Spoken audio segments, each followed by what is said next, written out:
ওলকপি চিংড়ি মাছ দিয়ে রান্না করেছি, ঝোল ঝোল। খেতে খুব ভালো লাগে এভাবে। হ্যালো ফ্রেন্ডস, আজকে রান্না করব ওলকপি। তো এখানে 2টা ওলকপি কিনে এনেছি। এবারে আমি এটা কেটে নিব। প্রথমে আমি এটা ছিলে নিব, তারপর টুকরা টুকরা করে কাটবো। ছিলে নিচ্ছি। দেখুন খুব সহজেই ছিলে ফেলা যাচ্ছে। 2টা আমি এভাবে ছিলে নিব। এবার কেটে নিচ্ছি, টুকরা টুকরা করে কাটবো। এটা বিভিন্নভাবে রান্না করা যায়। তো আমি আজকে চিংড়ি মাছ দিয়ে রান্না করব। সবগুলো এই সাইজের টুকরা করে নিব। কেটে নিয়েছি। এবারে আমি ভালো করে ধুয়ে নিব। ধোয়ার পরে আমি একটু সিদ্ধ করে নিব, যেহেতু এটা বাজার থেকে কেনা আর এটা সার দেয়া সবজি, সেজন্য আমি সিদ্ধ করে নিচ্ছি। সিদ্ধ হয়ে গিয়েছে। এবারে আমি রান্না বসিয়ে দিব। প্রথমে আমি কড়াইয়ে তেল দিয়ে দিচ্ছি, একটা তেজপাতা দিলাম, 1 চিমটি জিরে। এবার দিয়ে দিচ্ছি চিংড়ি মাছ। চিংড়ি মাছটা আমি তেলের মধ্যে ভেজে নিব।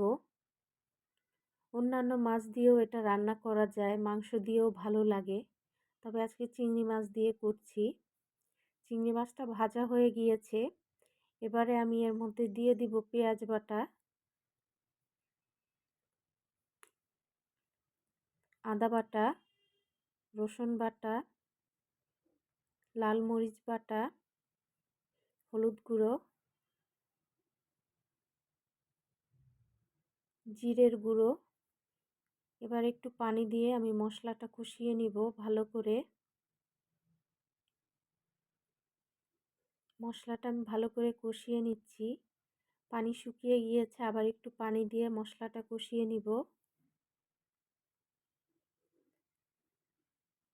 এবারে দিয়ে দেব সিদ্ধ করে রাখা ওলকপি এর মধ্যে।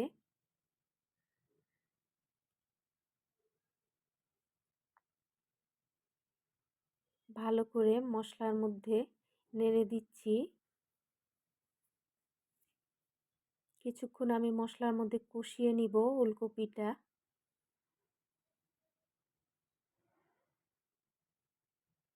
এবারে আমি দিয়ে দিব স্বাদ মতো লবণ।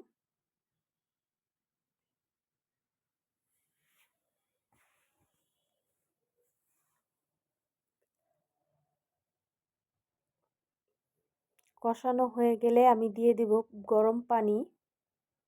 আমি সবসময় রান্নাতে গরম পানি ব্যবহার করি। এবার ঢেকে দিব। ঢাকনা খুলে আবারও একটু নেড়ে দিচ্ছি। এবার পানি কমে আসা পর্যন্ত অপেক্ষা করব। পানি কমে এসেছে, আর আগে থেকেই সিদ্ধ করে নেওয়া ছিল, সেজন্য বেশি সময় লাগেনি রান্না করতে। ভেজে রাখা জিরের গুঁড়ো দিয়ে এবারে আমি নামিয়ে নিব। রান্না হয়ে গেল ওলকপি চিংড়ি মাছ দিয়ে। তো রেসিপিটি আপনাদের কাছে যদি ভালো লেগে থাকে অবশ্যই কমেন্টস করে জানাবেন। ধন্যবাদ সবাইকে।